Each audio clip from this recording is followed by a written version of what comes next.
El Señor esté con ustedes. Lectura del Santo Evangelio según San Lucas.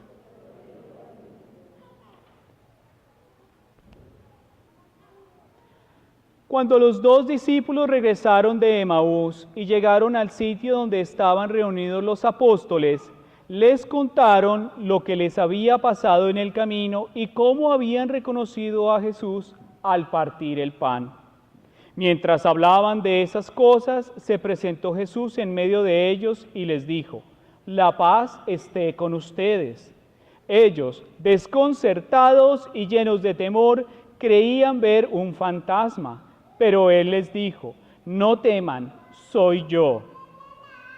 ¿Por qué se espantan? ¿Por qué surgen dudas en su interior? Miren mis manos y mis pies, soy yo en persona. Tóquenme y convénzanse. Un fantasma no tiene ni carne ni huesos, como ven que tengo yo. Y les mostró las manos y los pies. Pero como ellos no acababan de creer de pura alegría y seguían atónitos, les dijo: ¿tienen aquí algo de comer? Le ofrecieron un trozo de pescado asado. Él lo tomó y se puso a comer delante de ellos. Después les dijo: lo que ha sucedido es aquello de que les hablaba yo cuando aún estaba con ustedes, que tenía que cumplirse todo lo que estaba escrito de mí en la ley de Moisés, en los profetas y en los salmos.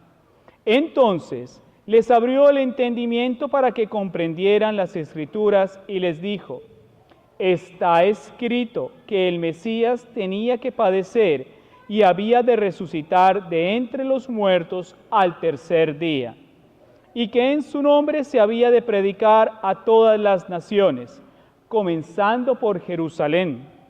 La necesidad de volverse a Dios para el perdón de los pecados. Ustedes son testigos de esto.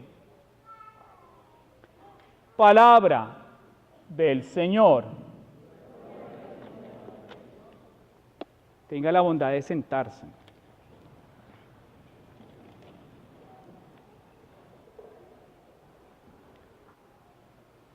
Tenemos en la liturgia de la palabra un momento muy bonito que es importante que lo tengamos en cuenta.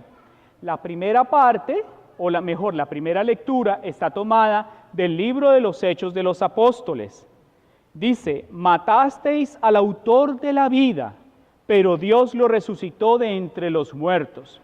El libro de los Hechos de los Apóstoles es la compilación de la experiencia de los discípulos más cercanos de Jesús, sus apóstoles.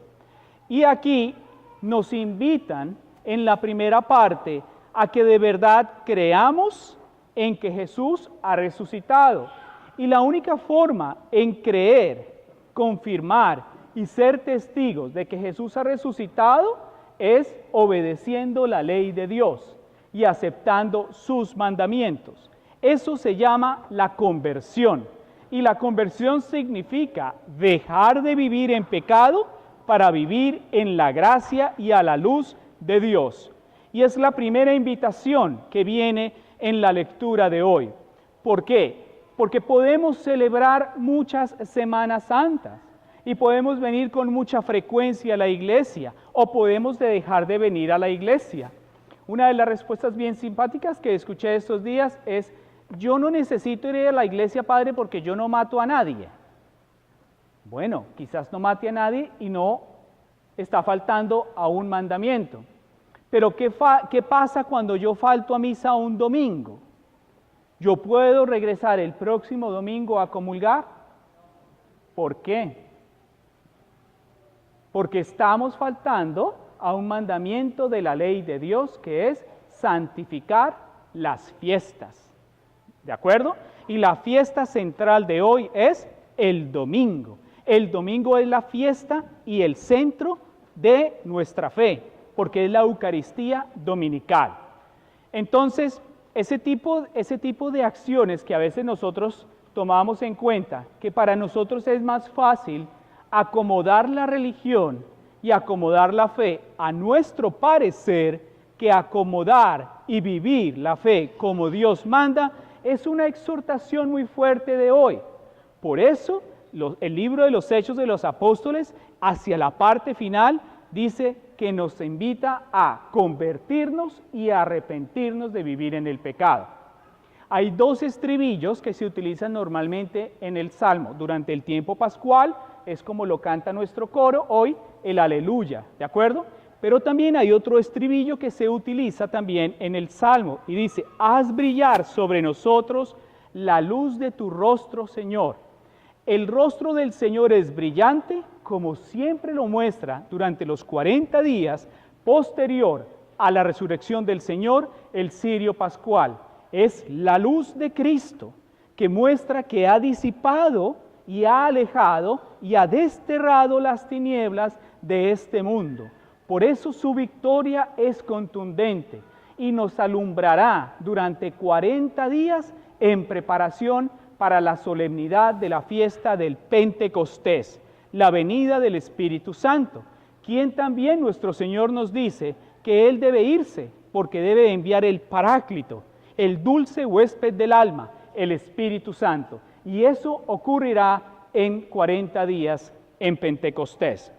La segunda lectura está tomada de la primera carta de Juan y dice: Él es víctima de propiciación por nuestros pecados y también por los del mundo entero.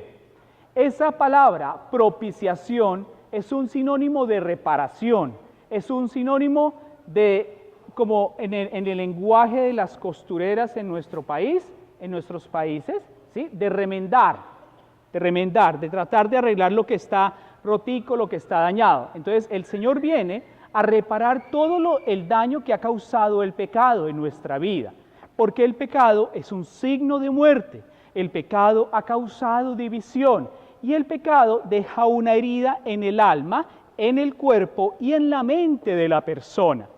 Las personas que tienen problemas con la interpretación de la sexualidad, es decir, que son adictas a la pornografía, generan una herida profunda en el corazón, porque lo contaminan, pero asimismo contaminan su mente.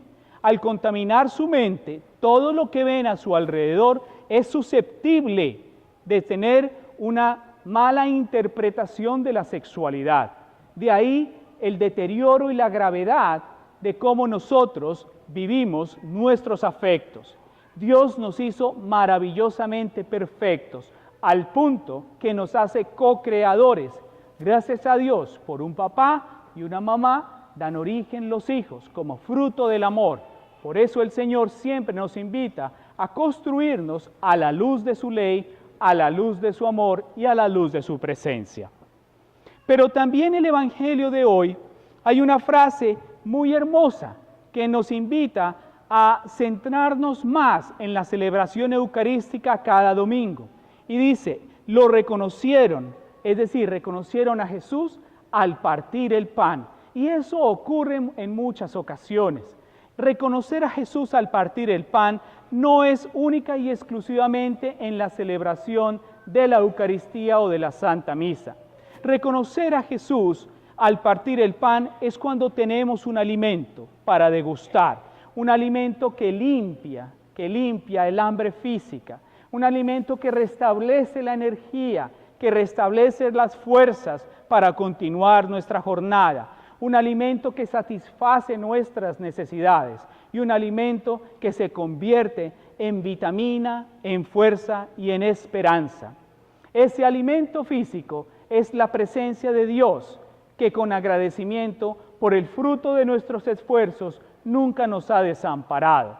Por eso, detrás de ese reconocer a Jesús está también el ser agradecidos con Dios, el ser agradecidos con todo lo que nos ha dado, con lo que nos ha brindado, e incluso también por las adversidades que aún más nos acercan a su presencia, a su amor y a su voluntad. La acción de gracias que se llama Eucaristía y que pronto celebraremos en este altar es un acto humilde, pleno de amor del Señor, que viene a compartirse a sí mismo para todos, para que no tengamos hambre, para que no tengamos más sufrimiento y para que seamos libres de toda la esclavitud, el dolor y la mortificación que causa el pecado. Mis hermanos y mis hermanas, la frase con la que inicia el Señor al presentarse después de la resurrección en estos domingos que vamos a estar reflexionando, siempre dice: la paz esté con ustedes, os traigo la paz. Y es la paz lo que necesitamos en el corazón. Y la paz no es la turbulencia, la paz no es la confusión, la paz no es la mentira y la paz no es el engaño. En mi tierra, mi abuela, que en paz descanse, tenía una forma muy bonita de llamarnos la atención. Primero cae un mentiroso que un cojo. Y es muy cierto. Primero es fácil descubrir cómo cae la mentira y cómo la verdad triunfa. Y esa es la fuerza del Evangelio de hoy. Y la fuerza del Evangelio de hoy es que nos trae la paz, la buena noticia de que está con nosotros, de que se quiere quedar con nosotros y de que nos muestra la alegría de su presencia. Les invito a que continuemos nuestra celebración eucarística pidiéndole al Señor que sea nuestra paz, que se quede con nosotros, porque lo vamos a reconocer como lo reconocieron los apóstoles al partir el pan. Que así sea.